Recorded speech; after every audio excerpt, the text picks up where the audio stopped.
ഹരേ കൃഷ്ണ. ഇപ്പോൾ മനോവിഷൻ യൂട്യൂബ് മലയാളം ചാനലിലേക്ക് എല്ലാവർക്കും സ്വാഗതം. ഇപ്പോൾ നമ്മളിന്ന് വെള്ളായണിയിലാണ് കേട്ടോ.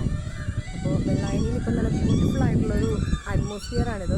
ഇപ്പോൾ നോക്കുമ്പോൾ ഒത്തിരി പശുക്കളൊക്കെ ഉണ്ട്, ഇവിടെ കായലുണ്ട്, ഒത്തിരി താമരകളൊക്കെ വിരിഞ്ഞ് നിൽക്കുന്നു, താമരയുണ്ട്.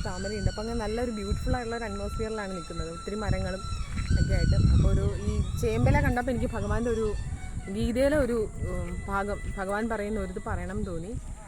ഭഗവാൻ പറയും, അർജുനനോട് പറയും, ഞാൻ താമരയിലയിലെ പദ്മത്തിൻ്റെ ഇലയിലെ അല്ലെങ്കിൽ ചേമ്പിലയിലെ വെള്ളം പോലെയാണ്. താമരയിലയിൽ വെള്ളം വീഴ്ത്തിക്കഴിഞ്ഞാൽ ആ വെള്ളം താമരയിലെ പറ്റി പിടിക്കത്തൊന്നുമില്ല. അതിങ്ങനെ എന്ത് ചെയ്യും, താമരയിലയുടെ ഒരു ഷേപ്പിൽ അതിങ്ങനെ ഇങ്ങനെ ആടിക്കളിച്ചുകൊണ്ട് നിൽക്കുമല്ലേ. അതുപോലെയാണ് കർമ്മബന്ധമില്ല ഭഗവാന്, കർമ്മങ്ങളിലൊന്നും ബന്ധിക്കപ്പെട്ടിട്ടില്ല.